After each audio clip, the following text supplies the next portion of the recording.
मैं मोनू सर एक बार फिर आप लोगों के सामने उपस्थित हूँ एक नए टॉपिक के साथ। जो हमारा आज का टॉपिक है वो है निर्देशन और परामर्श, गाइडेंस एंड काउंसलिंग। निर्देशन को हम गाइडेंस करते हैं जबकि परामर्श को काउंसलिंग करते हैं। आइए गाइडेंस और काउंसलिंग पढ़ने से पहले हम इन दोनों शब्दों को अलग अलग समझते हैं कि इनके क्या क्या अर्थ होते हैं। देखिए यहाँ पे जो निर्देशन है, गाइडेंस है, वो इसमें क्या होता है, व्यक्ति अपनी समस्या का समाधान स्वयं कर लेता है। गाइडेंस में व्यक्ति अपनी समस्या का समाधान स्वयं कर लेता है, जबकि परामर्श में व्यक्ति की समस्या के समाधान में सहायता प्रदान करना है। जब हम किसी व्यक्ति के पास कोई समस्या आती है और उसमें हम सहायता देते हैं या करते हैं तो वो किस में आ जाएगा, परामर्श में आ जाएगा, काउंसलिंग जिसे कहते हैं। और जबकि गाइडेंस यानी निर्देशन, निर्देशन का मतलब निर्देश या आदेश देना नहीं होता है। निर्देशन एक वह प्रक्रिया है जिसमें व्यक्ति की रुचि, योग्यता, क्षमता और आवश्यकता को ध्यान में रखते हुए हम उसको उस योग्य बना देते हैं कि वो अपनी समस्या का समाधान स्वयं कर ले, सहायता न लेना पड़े। जबकि परामर्श में, काउंसलिंग में व्यक्ति की समस्या के समाधान में सहायता करना होता है। एक छोटे से उदाहरण से हम देखते हैं, एक छोटा एग्जाम्पल लेते हैं। मान लीजिए कि आपको फीवर आया, आपको मालूम नहीं है कि फीवर में कौन सी दवा लेनी चाहिए, तो आप क्या करते हैं, आप डॉक्टर के पास जाते हैं और वहाँ बताते हैं कि डॉक्टर साहब देखिए हमको क्या आया, फीवर आया है। तो डॉक्टर की साहब क्या करते हैं, डॉक्टर क्या करते हैं, चेक करते हैं, फिर आपको कोई दवा देते हैं फीवर से रिलेटेड, तो आपका फीवर सही हो जाता है। वहाँ पे क्या किया डॉक्टर ने, क्या किया, आपके पास कोई समस्या आई, उसके समाधान में उन्होंने सहायता किया, जिसे हम क्या कहते हैं, परामर्श, काउंसलिंग कहते हैं। इसलिए डॉक्टर जो होते हैं, डॉक्टर के चेंबर के बाहर यानी दरवाजे के ऊपर कभी भी आप देखते हैं कि वहाँ परामर्शदाता लिखा रहता है। डॉक्टर को क्या कहते हैं, काउंसलर कहते हैं, क्योंकि वह हमारी समस्या के समाधान में क्या करता है, सहायता करता है, इसलिए उसे हम परामर्शदाता कहते हैं। जबकि गाइडेंस में ऐसा नहीं होता है, निर्देशन में ये नहीं होता है। इसमें बालक की योग्यता, रुचि और रुझान को देखते हुए इतना उसको योग्य बना दिया जाता है कि वह अपनी समस्या का समाधान स्वयं कर। देखिए यहाँ हम समझ लिए कि निर्देशन और परामर्श क्या होता है। अलग अलग हमने निर्देशन भी आपको बता दिया और परामर्श भी बता दिया। अब हम आइए सबसे पहले निर्देशन के बारे में पढ़ते हैं। निर्देशन यानी निर्देशन क्या होता है, इसकी क्या आवश्यकता होती है, निर्देशन के कितने प्रकार होते हैं, अब हम इसके बारे में अलग से चर्चा करेंगे। तो आइए हम शुरू करते हैं निर्देशन।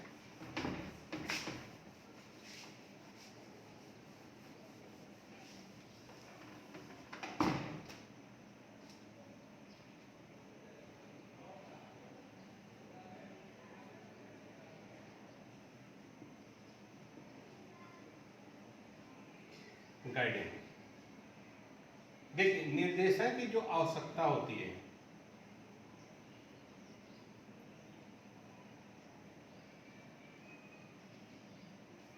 निर्देशन की जो आवश्यकता होती है किन किन क्षेत्रों में होती है। तो देखिए निर्देशन की जो आवश्यकता होती है, पहला व्यक्तिगत दृष्टिकोण से होती है, यानी व्यक्तिगत दृष्टिकोण से निर्देशन की आवश्यकता। दूसरा सामाजिक दृष्टिकोण से निर्देशन की आवश्यकता। तीसरा राजनैतिक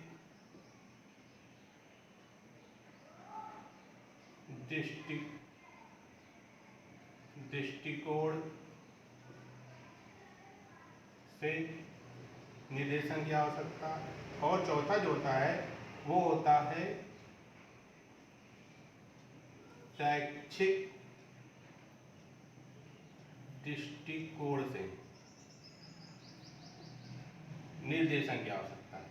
यहाँ पर अगर हम बात करें व्यक्तिगत दृष्टिकोण से, अगर निर्देशन की बात करें तो इसमें जो होता है आपका आ जाता है व्यक्ति की रुचि, क्षमता, योग्यता और आवश्यकता।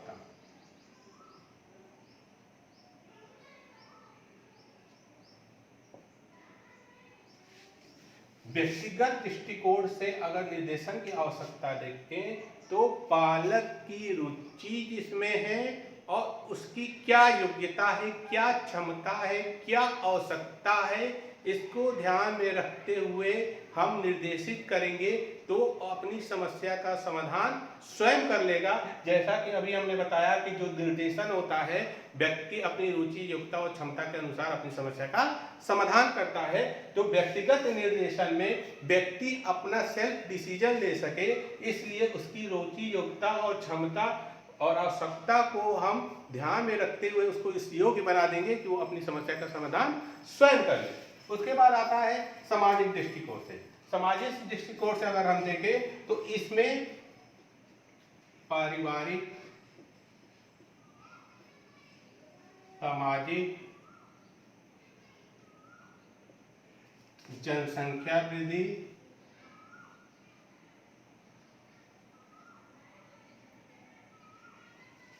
तथा धर्म निरपेक्षता इसमें आ जाएगा। यानी आज के दौर में हम देख रहे हैं कि बहुत तेजी से बदलाव हो रहा है, जिसमें हमारा पारिवारिक बदलाव हो रहा है, सामाजिक बदलाव हो रहा है, जनसंख्या बदलाव हो रहा है और धर्म निरपेक्षता में भी बदलाव आ रहा है। इसको बैलेंस लेकर के चलना, उसके लिए भी निर्देशन की आवश्यकता होती है, जो सामाजिक दृष्टिकोण से इसको लिया गया है। उसके बाद आता है राजनैतिक दृष्टिकोण से। राजनैतिक दृष्टिकोण से देखें तो इसमें राष्ट्र की सुरक्षा,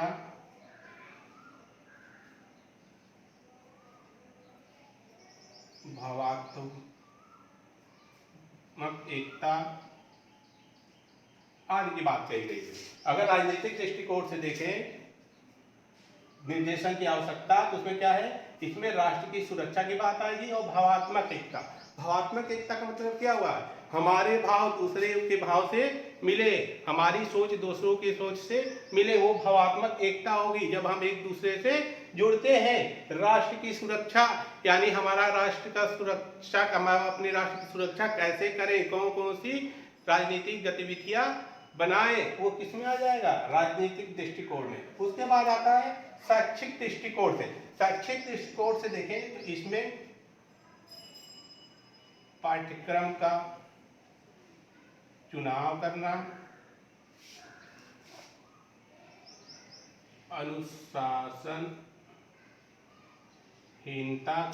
को देखना। अगर इसमें देखें शैक्षिक दृष्टिकोण से तो हम इसमें पाएंगे कि जब हम शिक्षा के क्षेत्र में एंट्री करते हैं, घुसते हैं, तो उसमें हमें निर्देशन की आवश्यकता क्यों पड़ती है। जैसे आपको हम इतना विकसित कर दें, जनरली क्या होता है क्लास 12 के बाद ही लोग बच्चे अपने भविष्य को देखते हैं कि हमको किस क्षेत्र में जाना है।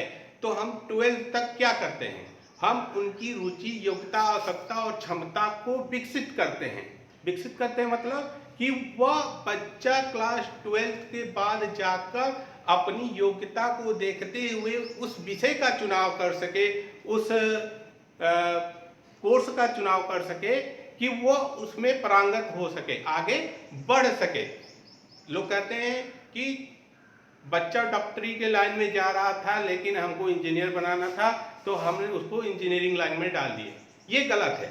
अगर बालक की योग्यता, रुचि, रुझान अगर उसको इंजीनियरिंग में नहीं है तो हमें उस क्षेत्र में उसको नहीं डालना चाहिए। अगर वो एक डॉक्टर बनना चाहता है तो हमें उसे मेडिकल के लाइन में ही डालना चाहिए, क्योंकि उसमें इंजीनियरिंग की अपेक्षा डॉक्टरी लाइन में अच्छा प्रदर्शन करेगा।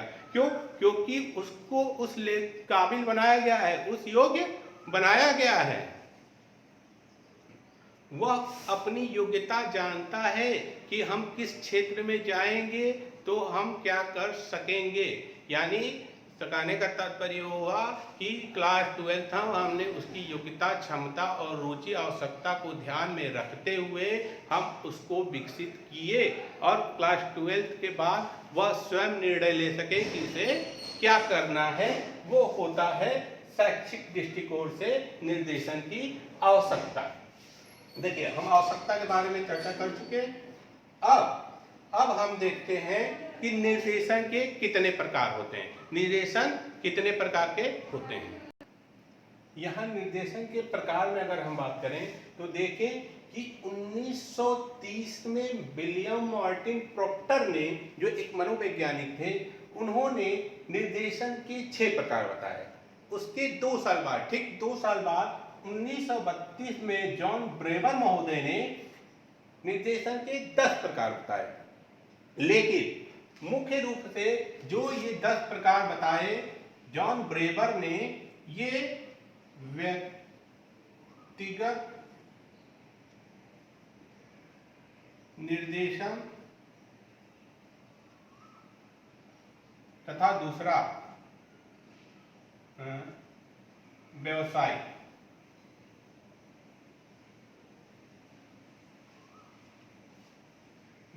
निर्देशन। जहां यहां पे इन्होंने बताया कि 1930 में विलियम महोदय ने 6 प्रकार के, 1932 में जॉन ब्रेवर महोदय ने 10 प्रकार के जो बताए, तो उसमें जो 10 प्रकार थे उसमें से कुछ तो व्यक्तिगत निर्देशन के अंतर्गत आते हैं और कुछ व्यक्तिगत व्यवसायिक नहीं, सामाजिक निर्देशन, और कुछ जो है सामाजिक निर्देशन के अंतर्गत आते हैं। ये जो 2 निर्देशन है, ये मुख्य रूप से 2 निर्देशन है, व्यक्तिगत और सामाजिक। इन्हीं 2 के अंतर्गत कितने आ जाते हैं? 10 प्रकार आ जाते हैं। लेकिन जो निर्देशन की बात कही गई है वो मुख्य रूप से 4 प्रकार की बात कही गई है। पहला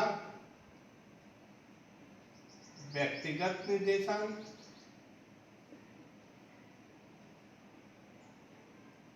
दूसरा सामाजिक निर्देशन,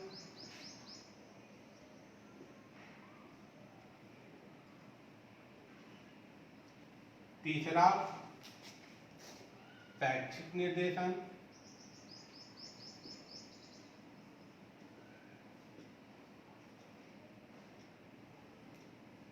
चौथा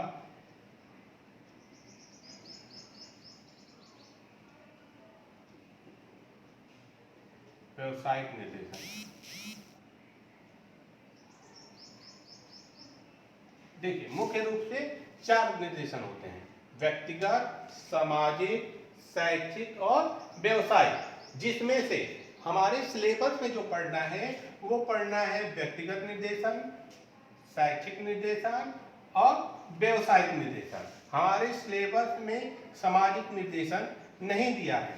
तो आपको हम कल की वीडियो में, अगले क्लास में, अगले निर्देशन के जो प्रकार हैं व्यक्तिगत, शैक्षिक और व्यवसायिक, इसके बारे में चर्चा करेंगे।